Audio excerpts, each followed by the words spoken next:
አታለለች ሴት በውበቷ ስማ አላህ ይጠብቅህና አህመድ ቢን ሰዒድ ከአባቱ ይዞ እንዲህ አለ እኛ ዘንድ ኩፋ ውስጥ አንድ አቢድ የሆነ መስጂድ አውዘታሪ ወጣት ነበር መልከ ቆንጆ ዝምተኛ የሆነ አንዲት ቆንጆና ውብ የሆነች ሴት አየችው አፈቀረችውም ፍቅሯ በረታባት ከለታት ባንዱ ቀን መንገድ ላይ ቆመችበት እሱ ወደ መስጂድ ሊሄድ ሲፈልግ አለችው ለሱ የማናገርህ አንዲት ቃል አድምጠኝና ከዛም የምትፈልገውን አድርግ ሄደ አላናገራትም ከዛም በመንገዱ ላይ እንደገና ቆመችበት እሱ ቤቱ ሊሄድ ሲፈልግ አለችውም አንተ ወጣት የተወሰኑ ቃላቶችን አድምጠኝ እምነግርህን ትንሽ አቀረቀረና አላት ይሄ የሚያስጠረጥር ቦታ ነው እኔ ደግሞ ወጣላለሁ የጥርጣሬ ቦታ መሆን አለችው ወላሂ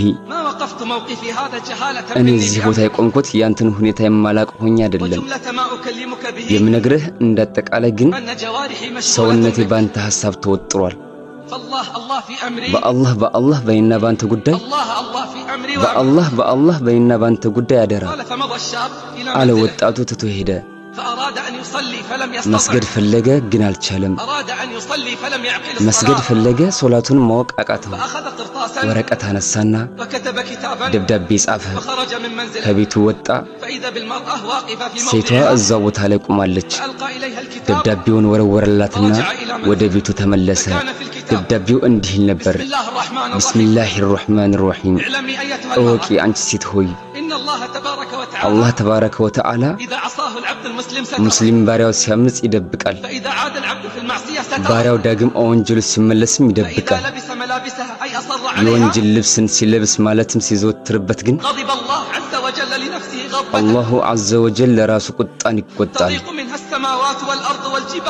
ሰማይ ምድርን ተራራን የሚያጠብቅ ቁጣ ዛፍና ፍጥረቱን የሱን ቁጣ ማን ይችላል እኔ ያንን ቀን አስታውስሻለሁ ጋራዎች በቀለማት እንደተነከረ ሱፍ የሚሆኑበትን ህዝቦች የሚንበረከኩበትን ለታላቁ ኃያል በኃያል አያያዝ እኔ ደግሞ ወላሂ ራሴን ለማስተካከል እንኳን ደክሜያለሁ እንዴት ሌላን ማስተካከል ይቻለኛል ህመምተኛ ከሆንሽ እኔ ሐኪም ጠቁምሻለሁ አሳማሚ ቁስሎችን የሚያክም የሚያደክሙ ህመሞችንም እሱ የዓለሙ ጌታ ነው ጥያቄሽን እውነት አድርገሽ ወደሱ ሂጂ እኔ ወላሂ ቢዚ ሆኛለሁ እንዲህ በሚል አላህ Subhanahu Wa Ta'ala ቃል የቁጭቱን ቀን አስጠንቃቸው እኔ ወላሂ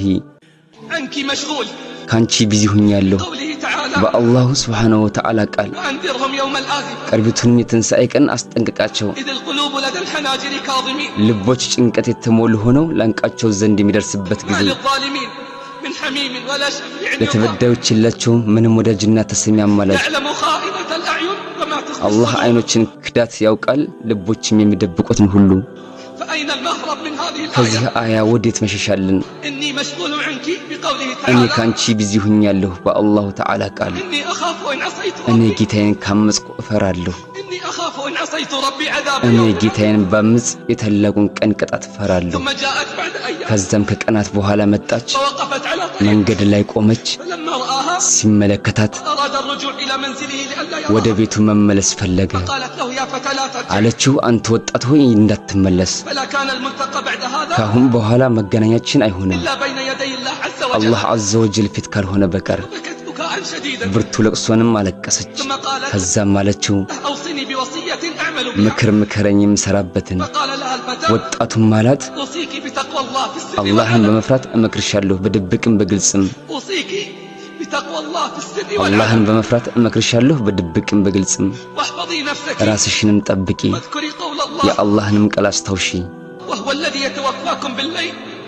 እርሱም ያ በሌሊት የሚያስተኛችሁ በቀንም የሰራችሁትን ሁሉ የሚያውቅ ዚያም የተወሰነውን ጊዜ ይፈጽም ዘንድ በእርሱ በቀን ውስጥ የሚቀሰቅሳችሁ ነው። ከዚያም መመለሻችሁ ወደ እርሱ ነው። ከዚያም ተሰሩት የነበራችሁትን ሁሉ ይነግራችኋል። እርሱም ከባሮቹ በላይ ሲሆን ሁሉን አሸናፊ ነው። በእናንተም ላይ ጠባቂዎችን መላእክትን ይልካል። አንዳችሁንም ሞት በመጣበት ጊዜ የሞት መላእክተኞቻችን እነርሱ ትእዛዛትን የማያጓድሉ ሲሆኑ ይገድሉታል። ከዚያም እውነተኛ ወደ ሆነው ጌታቸው ወደ አላህ ይመለሳሉ። ንቁ፣ ፍርዱ ለእርሱ ብቻ ነው። እርሱም ከተቆጣጣሪዎች ሁሉ ይበልጥ ፈጣን ነው። አለ አቀረቀረች፣ ብርቱ ለቅሶንም አለቀሰች። ከመጀመሪያ ለቅሶ የበረታ ቤቷን አዘወተረች፣ ዒባዳም ጀመረች።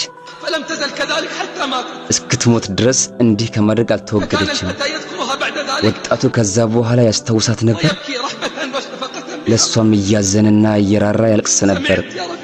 ሰማህ የመንገድ ጓዴ፣ ሰማሽ? ዱንያም አላታለላቸችውም፣ ሴትም በውበቷ አልፈተነቻቸውም። እሷም